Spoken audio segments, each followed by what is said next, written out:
शेखावाटी में एक जगह पड़ती है रामगढ़, कौन सी जगह है?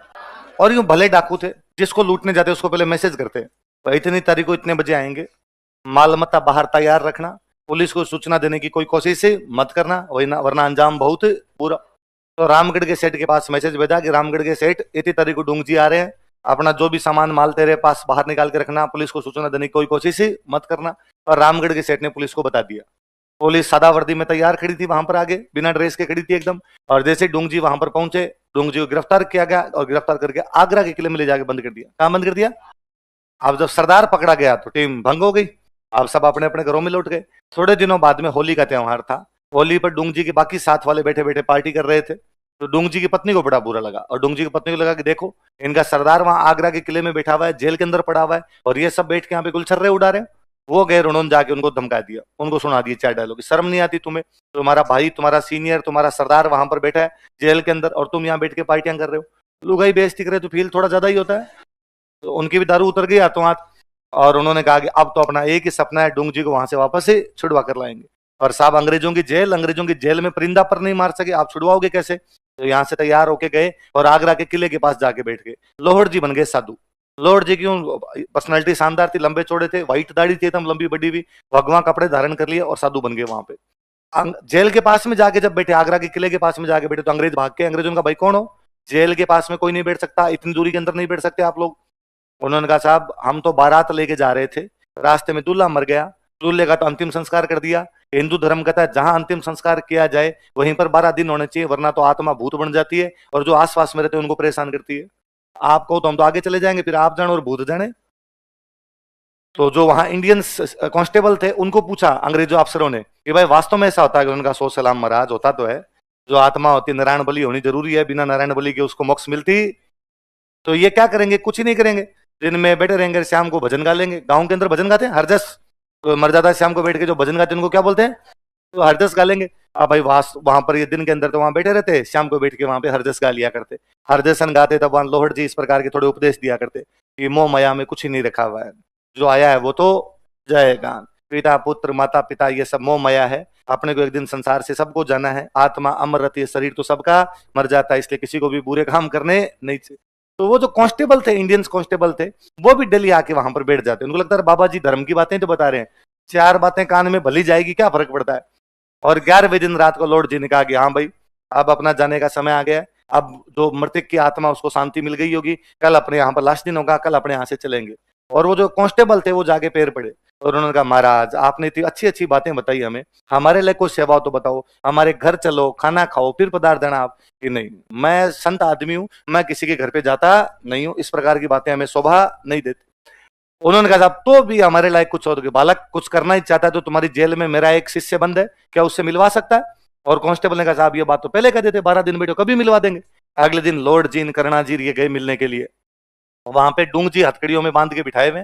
डूंग जी को इसी दिन ऑर्डर आए थे कि काला पानी की सजा हो गई। कैसी सजा? काला पानी का मतलब अंडमान निकोबार, दूर दूर तक बंगाल की खाड़ी का काला पानी, ना बंदा ना बंदे दी जात, वहां ले जाके पटकेंगे। और काला पानी का मतलब था आप मरोगे तो आपकी लाश भी बंगाल की खाड़ी में भेजी जाएगी, मछलियों के काम आएगी, घर वाले तो आपकी लाश के भी दर्शन नहीं कर पाए। तो डूंग जी सोचे कि भाई अब तो लंबा टिका दिया इन्होंने अपने को। तो डूंग जी चिंता में नीचे गर्दन किए हुए बैठे। लॉर्ड जी गए, लॉर्ड जी जाके सिर पे हाथ फेर के आगे, और बालक क्या हालचाल है? डूंग जी ने ऊपर देखा यार आवाज लॉर्ड जी की है, पीछे चिमटा लहराता हुआ करना जी है, और ये भगवान कपड़े मामला क्या है? और उनको लगा कोई ना कोई कोतक तो रचा ही होगा इन्होंने, और कहा कि महाराज हालत खराब है, आज कल मेरे को काला पानी भेज देंगे। और लॉर्ड जी ने कहा चिंता मत कर बालक, आज रात को तेरे सारे कष्ट दूर हो जाएंगे। वो जब अंदर गए तो उन्होंने देखा कि भाई कहाँ कहाँ सिक्योरिटी गार्ड खड़े रहते हैं, कहाँ घुस सकते हैं, कहाँ से निकल सकते हैं। रात को उन लोगों ने आगरा की जेल पर हमला बोला, सारे कैदी छुड़वा दिए। अंग्रेजों की आगरा की जेल तोड़ गए थे लोग। डूंग जी को निकालने के डूंग जी ने कहा बाकी कैदी भी मेरे दोस्त बन गए, इनको भी बाहर निकालो, टीम में अपनी टीम में शामिल करेंगे इनको। तो सारे कैदियों को वहां से लेके आए थे। जब बाहर निकले तो बाहर निकलने के बाद डूंग जी ने कहा मेरे सीने में 2 ज्वाला धधक रही है। क्या डूंग जी? कहा एक तो रामगढ़ का सेठ जिसने मेरे को गिरफ्तार करवाया, एक अंग्रेज जिन्होंने मेरे को गिरफ्तार किया, दोनों को लूटेंगे अब। कहा ठीक है। तो वापस आते टाइम अंग्रेजों की नसीराबाद छावनी लूट ली थी पूरी, है ना। नसीराबाद छावनी मतलब 57 की क्रांति से 10 साल पहले लूटी है इन लोगों ने। 1847 में 57 की क्रांति लूट लाए थे, और वहां जो अंग्रेजों की सेना थी उसका झंडा उतार लाए थे, और उसका झंडा जो है वो डूंग जी अपने ऊंट की पूंछ के बांध के रखते थे। और कोई यदि पूछता डूंग जी से कि भाई अंग्रेजों से डर नहीं लगता, तो डूंग जी कहते अंग्रेज उधर पीछे है। तो डोंगरी गजब आदमी था यार।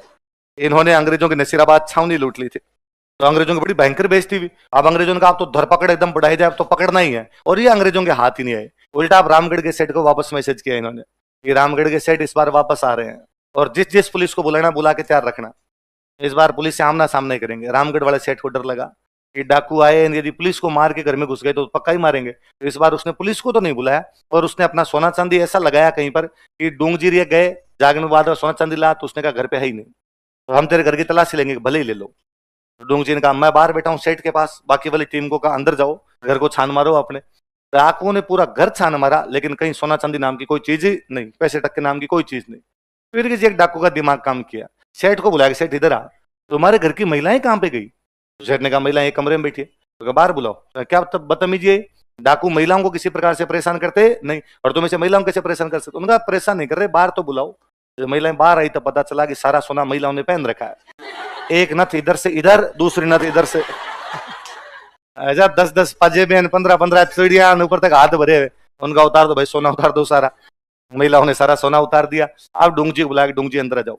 डूंगजी अंदर आए, डूंगजी ने देखा कि एक तरफ तो महिलाएं खड़ी है, 10 महिलाएं खड़ी है, इधर सेठ खड़ा है, डाकू खड़े हैं, बीच में खूब सारा सोना रखा हुआ। डूंगजी ने आते डाकू का ये क्या तरीका है, महिलाओं को बाहर क्यों निकाला? हम महिलाओं को और बच्चों को किसी प्रकार से परेशान नहीं करते। डाकू उनका सर हम भी नहीं करते, पूछ लो, बोले हमने कोई परेशान नहीं किया, हमने केवल सोना उतरवाया। और ये सेठ ही डबल होशियार हो रहा था, इसने महिलाओं को सोना पहना दिया था। डूंगजी का फिर तो सही है। डोंगजी चेक किया, वहां 10 महिलाएं खड़ी, उनमें 3 ने घूंघट नहीं कर रखा, बाकी सबने घूंघट कर रखा। डोंगजी हाथों हाथ समझ गए कि 3 इस घर की बेटियां हैं, बाकी सब बिनड़ियां बहुएं, बहुएं तो घूंघट रखेगी, जिनका पीहर है वो घूंघट रखेगी नहीं। फिर भी डोंगजी ने पूछा भाई तुम 3 बिना घूंघट के कैसे खड़ी हो? तो उन्होंने कहा भाई हमारा तो पीहर है, हम तो ससुराल से कल ही आई थी, हमें क्या पता आज तुम आ जाओगे। तो हम तो, हमारा यहाँ पे पीहर है, तो पीहर में क्यों घूंघट रखेंगे? और डोंगजी ने कहा तुम अपना सोना वापस उठा लो। डोंगजी बहन बेटियों का सोना लेके जाता नहीं है, इन इन बिनड़ियों का लिया, इनको तो सेठ वापस करवा के दे। कल को मैं तुम्हारा सोना ले जाऊं, तुम्हारे ससुराल वाले पूरी जिंदगी सुनाएंगे कि तुम पीहर गई थी तब तुम्हारा सोना वहां से चोरी हो गया, लूट के ले गए थे। उल्टा मेरी तरफ से एक एक अंगूठी और लेके जाओ। भाभी वाले में से उठा उठा के एक एक अंगूठियां मार दी।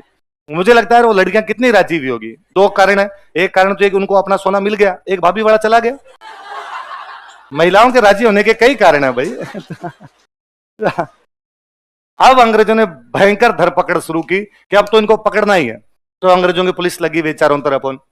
इधर बाद में डूंगजी जो थे, इनको जोधपुर के राजा गिरफ्तार करते हैं। हमने जोधपुर के राजा का नाम पढ़ा था तख्त सिंह। एक बीकानेर में राजा थे, उनका नाम था जोरावर सिंह। क्या नाम था? सॉरी, रतन सिंह। क्या नाम था? रतन सिंह।